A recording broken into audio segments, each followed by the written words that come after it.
അകത്തേക്ക് വന്നോളൂ.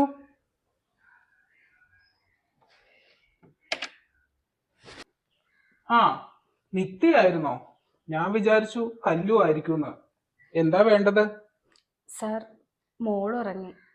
അമ്മ പറഞ്ഞു ഇവിടെ കൊണ്ടേ കിടത്താൻ.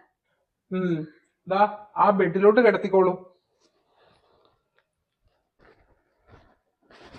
നിത്യ, ഒന്ന് നിന്നേ. ഫയലിൽ തന്നെയാണല്ലോ സാറിന്റെ കണ്ണ്. ഇങ്ങേർക്കെന്താ പുറകെ കണ്ടുണ്ടോ? കറക്റ്റ് വാതിലിന്റെ അടുത്ത് എത്തുമ്പോ വിളിക്കാൻ. ഓഫീസിൽ ഇത് തന്നെ അവസ്ഥ. നിത്യയുടെ ബന്ധുവില്ലേ ആ സ്ത്രീ? അവര് ഓഫീസിൽ വന്ന് പ്രശ്നം ഉണ്ടാക്കിയിരുന്നു. അറിഞ്ഞായിരുന്നു സാർ. വീട്ടുകാരോട് പറയാതെയാണോ നിത്യ ഇങ്ങോട്ടേക്ക് വന്നത്?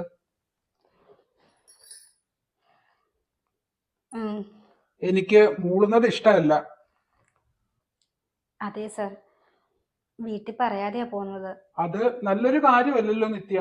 നാളെ അവർ ഈ വീട്ടിൽ വന്ന് ബഹളം വെച്ചാലോ? ഞാൻ അമ്മയോടെല്ലാം പറഞ്ഞിട്ടുണ്ട്. അപ്പോ മുൻകൂർ ജാമ്യം എടുത്തിട്ടുണ്ട്. ഇവിടെ വന്ന പ്രശ്നം ഉണ്ടാക്കിയ നിത്യക്ക് അവരോടൊപ്പം പോകാം. നിത്യക്ക് കാര്യങ്ങൾ എത്രത്തോളം മനസ്സിലാവുമെന്ന് എനിക്കറിയില്ല. ഇനി എനിക്കൊരു റിസ്ക് എടുക്കാൻ വയ്യ, അതുകൊണ്ടാ. അറിയാം സാർ. ഓക്കെ, അപ്പം നിത്യ പൊക്കോ. Good night.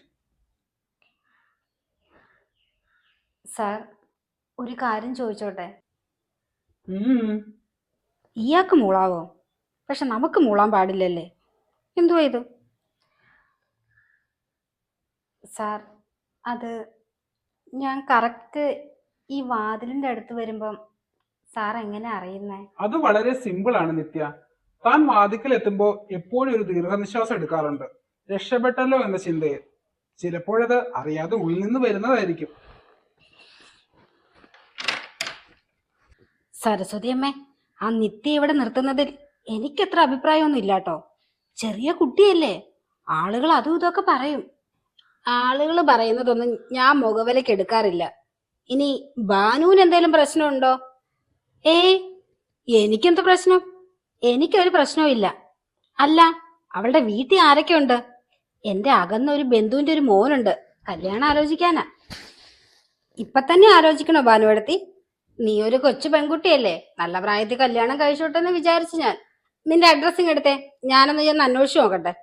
ഭാനുവേച്ചി അതോർത്ത് വിഷമിക്കണ്ട. ഞാനിപ്പൊ കല്യാണം കഴിക്കാൻ ഉദ്ദേശിക്കുന്നില്ല. അമ്മേ, മോൾ എണീറ്റോ? മോളൊന്ന് ചെന്ന് നോക്ക്, അവന്റെ റൂമിലുണ്ട്. എന്റെ സരസ്വതി അമ്മേ, രണ്ടും ചോര തിളക്കണ പ്രായ. ഇങ്ങനെ ഇടയ്ക്കിടയ്ക്ക് റൂമിലോട്ട് കയറി ചെന്നാലേ അതത്ര നല്ലതായിട്ട് എനിക്ക് തോന്നണില്ല. ഭാനു, നീ നിന്റെ പണി നോക്ക്, വെറുതെ തല പുകച്ച് സമയം കളയണ്ട. മോളെ, നീ ചെന്ന് നോക്കാൻ നോക്ക്. ഞാനൊന്നും പറയുന്നില്ല, എല്ലാം അനുഭവിക്കുമ്പോ പഠിച്ചോളൂ.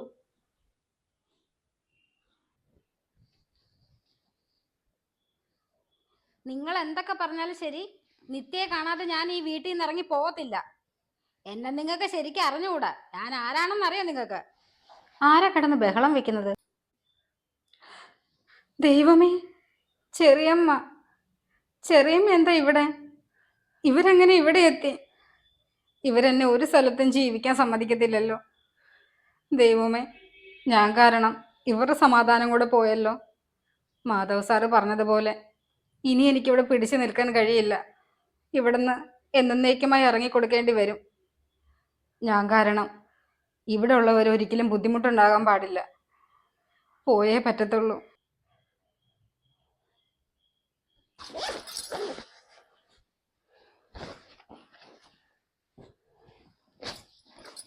ഈ ചെറിയമ്മ കാരണം എനിക്ക് ഒരു സ്ഥലത്ത് സ്വസ്ഥത കിട്ടത്തില്ലല്ലോ. ഞാനിനി എന്ത് കൽപ്പിച്ച ആ വീട്ടിലോട്ട് കയറി ചെല്ലുന്നത്? ഇനി എനിക്കവിടെ സമാധാനം കിട്ടുമോ? ഇവരെന്നെ കൊല്ലാതെ കൊല്ലും. ഈ വീട്ടിലുള്ളവരെങ്കിലും സമാധാനിക്കട്ടെ. ഈ വീട്ടിൽ നിന്ന് എന്തായാലും പടിയിറങ്ങേണ്ടി വരും. പോണം, ഈ വീട്ടിലുള്ളവർ ഓർത്തെങ്കിലും ഞാൻ പോണം.